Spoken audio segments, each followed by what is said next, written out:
santri atau siswa yang belajar nahwu itu tidak mengabaikan lughah. Dengan banyak membaca contoh dan praktek ini, saya mengharap murid-murid itu bisa menghafal mufradat juga, mufradat yang ada di kitab itu. Karena lughah ini sangat penting. Nahwu tanpa penguasaan lughah Arabiyah tidak akan berjalan. Tidak akan berjalan, tetap si santri akan kebingungan ketika membaca kitab, ketika akan memahami kitab. Oleh karena itu harus sejalan ini nahwu, shorof, dan lughah. Bahkan menurut Al-Faqir, lughahnya harus lebih banyak. Lughahnya harus lebih banyak daripada nahwu dan shorofnya.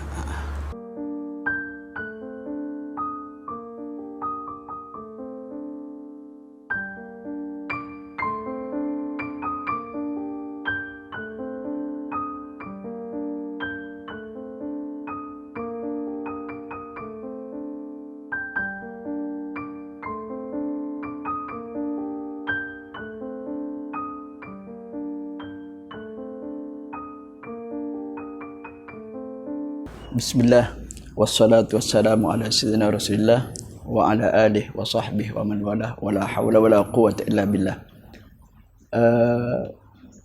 Pada waktu itu saya duduk di musola, tahu-tahu di situ ada saburah, papan tulis yang banyak coret-coretan masalah nahwu. Murid-murid yang tinggal di sana ya kelas 1 ibtidaiyah, kelas 2 ibtidaiyah, kelas 3 ibtidaiyah waktu itu. Saya baca papan tulis itu, besar papan tulisnya, banyak sekali tanda panah ke sana kemari itu. Kok kelihatannya sulit ya. Keterangan seperti ini nih dalam pandangan saya itu sulit. Saya pikir gimana dengan santri-santri kelas 1, kelas 2 ibtida itu. Terus ana manggil salah satu, coba kamu baca keterangan yang ada di papan tulis ini, keterangan nahwu yang ada di papan tulis ini. 10 menit saya bilang. Saya pergi dulu, nanti kau akhbir nih, kasih tahu kepada saya ini menurut kamu ini mudah apa sulit yang ada di papan tulis ini. Setelah 10 menit saya balik, saya tanya, "Kaifa ra'yak?" Gimana pendapat kamu? Hadza sha'ab am sahal? Dia bilang, "Sulit Ustaz." Ya sudah, ana bilang terima kasih. Jadi pulang itu saya kepikiran sampai di rumah. Waktu itu tahunnya kira-kira 2007. Tahun 2007. Iya, 2007. Akhirnya saya waktu itu malam Jumat, nggak bisa tidur. Kepikiran gimana santri kelas 1, kelas 2 belajar nahwu dengan cara yang begini rumit. Saya kepikiran, akhirnya timbul keinginan untuk menyusun kitab nahwu itu.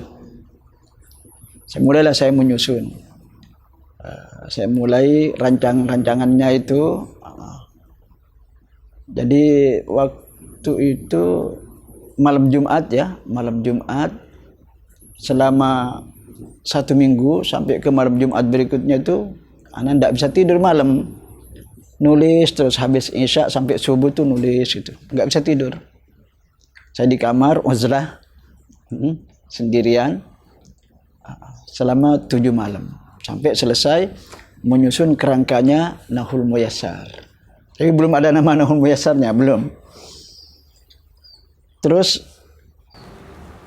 saya ada di hati ini ada keraguan, yang saya lakukan ini salah apa benar? Karena di situ saya sebagian takrif tidak mengikuti takrif yang baku, tetapi saya robah takrifnya dengan ibarah yang menurut saya lebih mudah gitu ya. Ada ragu ini tidak kurang ajar atau gimana kepada ulama salaf. Akhirnya saya pergi ke Ustadzuna, Ustadz Qaimuddin Hafizahullah wa nafa'ana bihi. Saya bilang, Ustadz, saya menyusun kitab Nahu begini. Terus yang ingin saya tanyakan, apa ndak su'ul adab Ustadz? Karena saya itu di beberapa ta'rif merubahnya dengan ibarah yang menurut Al-Faqir lebih mudah dipahami oleh santri sekarang. Akhirnya beliau mengatakan, yang tidak boleh dirubah itu Hasan, isinya, ilmunya itu enggak boleh dirubah. Kalau metode, cara penyampaian itu tentu disesuaikan dengan ahlul zaman. Ya enggak apa-apa, bismillah. Akhirnya karena mendapat dukungan dari beliau, saya lanjutkan menulis Nahul Muyassar. Nahul Muyassar itu punya cerita unik, karena ketika saya menyusun Nahul Muyassar itu, alhamdulillah ana dapat panggilan untuk umroh. Abuya Habib Zain Baharun mengajak ana untuk umroh. Untuk umroh 2007 itu. Jadi saya bawalah kitab itu, coret-coretannya itu. Saya bawa ke umroh, ke Jakarta, terus ke mana. Di pesawat kebetulan Al-Faqir itu duduk bersebelahan dengan Abuya Habib Zain. Itu dari mulai Jakarta sampai ke Son'a, itu berapa jam tuh, saya tidak bisa tidur. Nulis aja di pesawat itu. Nulis. Nahul Muyassar ini saya tulis kelanjutannya, ada yang salah saya robah, ada yang kurang pas saya ganti dengan yang lebih pas gitu. Kata Abuya, ishtaktu Pak. Sampai Abuya tuh heran. Ini kok nulis orang lain pada tidur, ini nulis saja. Saya bilang, apa akhbar tuh? Saya bilang ke beliau, ana lagi nulis Nahu Habib. Oh ya. Di Yaman, di Hadramut, itu kertas-kertas Nahu itu saya bawa ziarah kemana Habib Zain pergi, ziarah ke Al-Imam Al-Muhajir Ilallah Ahmad bin Isa, ke kuburan Habib Ali Habsyi, ke pemakaman Zambal, itu alhamdulillah Al-Faqir bawa terus. Termasuk waktu di Madinah ziarah Nabi, kita bawa juga Nahul Muyassar, cari berkah. Di Masjidil Haram, tawaf, sa'i, saya bawa aja terus itu kertas-kertasnya, mencari keberkahan. Mudah-mudahan kitab ini bisa bermanfaat bagi abnaul muslimin. Dan alhamdulillah setelah setelah dicetak, setelah kita perkenalkan kepada santri-santri Dalwa pertama kali dan kepada masyarakat umum, mendapatkan respon yang baik. Dan sampai sekarang sudah tersebar di banyak tempat di Indonesia ini. Alhamdulillah Rabbil Alamin ala hadhihi ni'mah. Jadi ini seputar penyusunan Nahul Muyassar. Oh ya, Nahul Muyassar ini selain kaidah, saya juga menyertakan contoh-contoh yang banyak. Contoh-contoh yang banyak. Kemudian setelah contoh-contoh itu banyak latihan-latihannya yang tentunya memuat banyak sekali mufradat al-yaumiyah. Kenapa? Karena kita mengajar Nahu itu tidak cukup memahamkan santri kaidah. Santri paham kaidah enggak cukup. Tapi harus santri itu dibiasakan praktek. Nahu itu yang lebih penting dari menghafal, yang lebih penting dari memahaminya adalah mempraktekkannya. Jadi ini yang sering dilupakan oleh banyak dari kita. Kita fokus asal paham mubtada itu apa, sudah selesai. Lupa untuk mempraktekkannya dalam ibarah-ibarah Arabiah itu. Jadi di Nahul Muyassar begitu, Al-Faqir Kaidahnya sedikit, tapi lebih banyak kepada contoh-contoh dan praktek-prakteknya.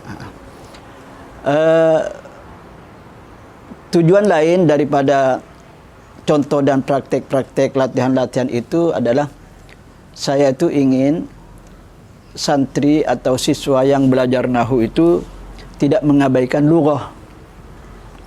Dengan banyak membaca contoh dan praktek ini, saya mengharap murid-murid itu bisa menghafal mufradat juga, mufradat yang ada di kitab itu.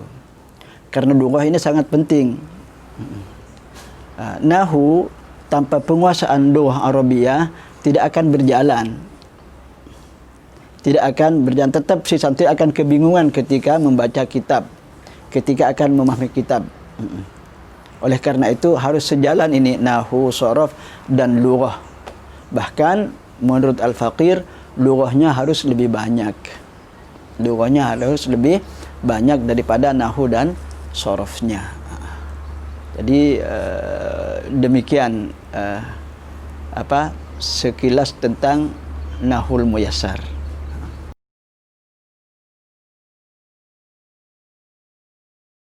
Responnya baik, ya, respon yang sampai kepada saya itu baik, alhamdulillah.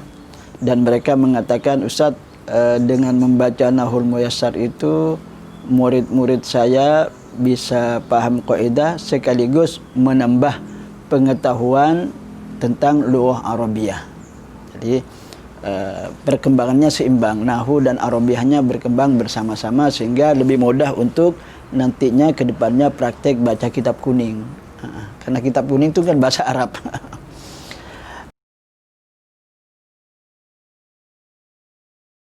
Ada cerita lagi dari salah satu ustadz di salah satu pondok pesantren di Pasuruan ini ya. Namanya Ustadz Sohih ya, Ustadz Sohih, insyaallah dari Pondok Keramat. Dia bilang, Ustadz, setelah saya tuh mengajar nahwu, terus contohnya dan prakteknya saya ambil dari Nahwul Muyassar. Jadi dia pertamanya itu mengajar nahwu, kitab nahwu yang kuning, kitab kuning, terus prakteknya dan contoh-contohnya diambil dari Nahwul Muyassar dan cara-cara metode prakteknya diambil dari Nahwul Muyassar. Ternyata kata dia, murid saya lebih antusias, lebih semangat di kelas, kelihatan itu semangatnya. Terus dia bilang, ternyata antum ini rupanya tertarik ya dengan dengan cara-cara yang saya berikan. Iya Pak, katanya enak, katanya gini. Kita lebih lebih semangat, lebih greget di kelas pokoknya. Hanya Ustaz itu bilang, gimana kalau sekalian kita ambil pakai nahwunya aja, nahwu langsung ke Nahwul Muyassar. Oh setuju. Akhirnya Ustadz itu alhamdulillah tiap tahun ngambil ke saya kitab Nahwul Muyassar untuk diajarkan di santrinya, karena kata beliau muridnya itu lebih semangat gitu loh, nggak ngantuk, nggak aktif lah. Orang sekarang bilang kelas itu jadi aktif, hidup gitu. Jadi bisa dibuat kelompok-kelompok untuk mengerjakan latihan itu, dibuat kelompok-kelompok dalam satu kelas itu.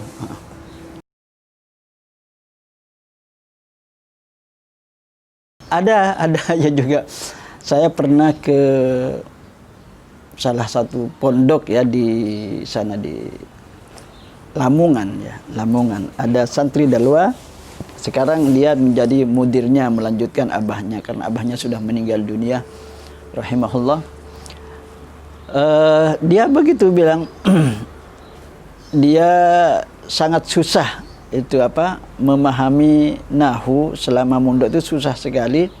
Baru terbuka setelah saya Ustadz pengukan dia, setelah saya itu kursus sama antum. Yang kursus bukan di kelas, kursus nahwu. Ya nahwu ini, Nahwul Muyassar ini kursus di kelas. Alhamdulillah menjadi sebab dianya itu mengerti nahwu gitu.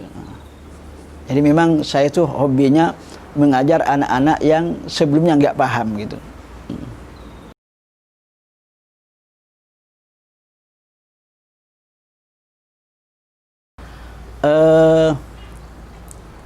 Disukainya itu ya mungkin karena beda ya. Jadi santri itu menemukan suasana yang berbeda. dari pelajaran-pelajaran yang sebelumnya. Kalau sebelumnya itu fokus kepada kaidah-kaidah, sedangkan di kitab saya itu kaidahnya sedikit dengan ibarat yang sudah mudif ya, sudah lebih mudah insyaallah. Menurut saya itu lebih mudah, entah menurut yang lain.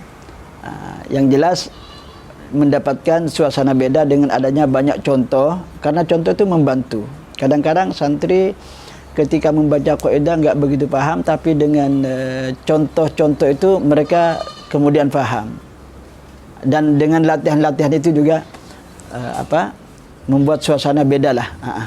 Makanya ada yang tertarik dengan nahwu saya itu.